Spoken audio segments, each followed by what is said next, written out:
This is Hillbillies in the Bush, and had a buddy of mine, he wants to remain anonymous, sent me some waxed twine, and he wanted to see what all, I told him, you know, I really liked different types of twine and trying them out, so he sent me this, it's a nylon, it's real wax, as you can tell, it really is sticky stuff.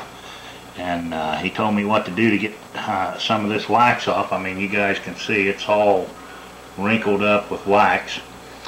He was kind of curious as to what all I could do with it, and he showed me how to get some of the wax off. Basically, you just take and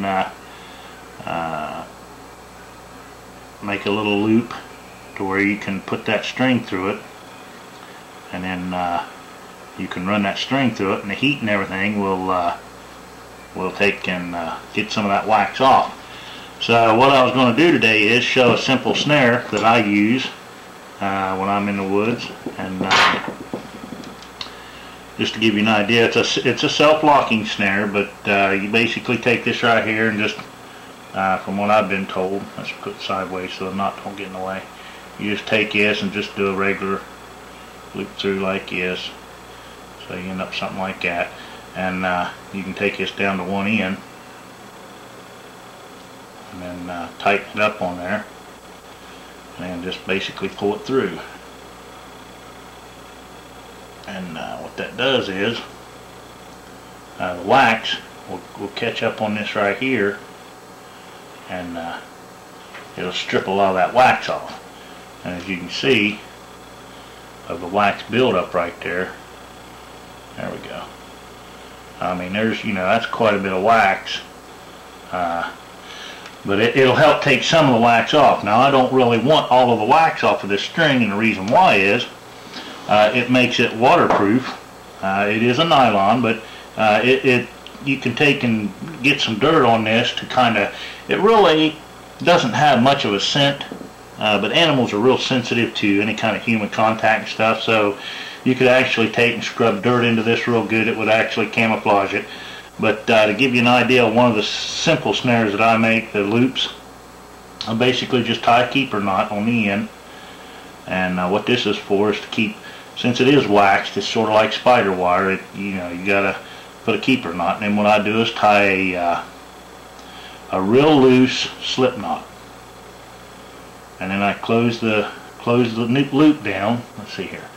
I close the loop down so it's just about right like that, so that you can see through that loop, and of course it'll slip real easy.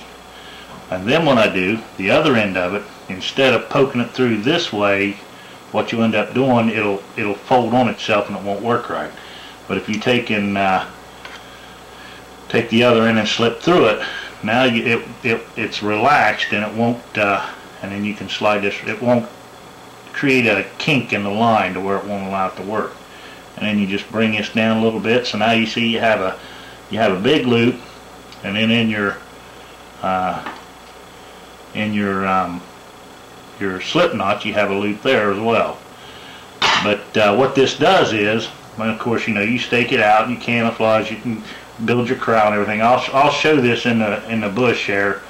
I've got a series coming up on traps and snares, but basically what this does is this will slide down on something, and the slip knot tightens up, and it won't allow it to back off. Once it tightens up, the slip knot locks it in place and won't allow it to back up. But that's a good self-locking snare. I know a lot of guys have a little bent piece of metal and all this and that, but this actually works really well. I know this works in real life. I've used it and it works. But the more it struggles, the tighter it gets, and it won't. And especially with this being wax coated like this, it's kind of sticky. I mean, you know, it's even with some of this off of here, it kind of wants to stick to your hands. But that's just one of the things. Like I say, I'm going to get a series going with traps and snares, and this will be the line that I use. I'll show you how to camouflage it, different ways of building some traps and snares. But this is some line that he sent me. I really appreciate it, and I want to show you another thing that I did with it. Of course, I have two boys. They're a little rough on stuff. Well, I gave my oldest son a one of these little pistol crossbows. Let's see if we can get that in there. I think it's a 75-pound pull, if I'm not mistaken. Well, the string broke on it, and which is common. And this stuff being waxed, you know, you don't really have to wax your string. Which, you know, this here's got tension on it, which it's supposed to have tension.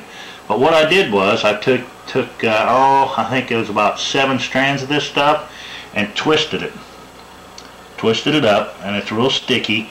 Then here on the end, since these protective things fell off of here, I took and just like wrapped around like a bowstring around just a simple overhand knot and tied them all together. Well, let's see. I guess there's 1, 2, 3, 4, 5, about 6 strands there from the looks of it. But anyway, I made an overhand loop, tied them all together, and then sat there and wrapped around like a bowstring. And I did that on both ends. And I'll tell you what, this is some really tough line. I like the fact that it's got wax on there because it slides real nice and easy. And you know, you're supposed to put wax on any kind of crossbow or a pistol crossbow. You're supposed to keep wax or lubricant on your, I guess it's a wax, on your string so that it slides up and down the guide rails easy and it doesn't tear the string up. So now I haven't shot this, but I've cocked it and released it a few times, and it's super strong. I'm not going to have to worry about this breaking.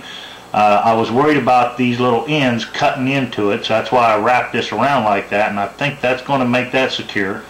But I'm going to be firing this and testing it and seeing how long the string lasts. The other one lasted probably 100 shots, maybe 150, and it eventually started fraying and broke.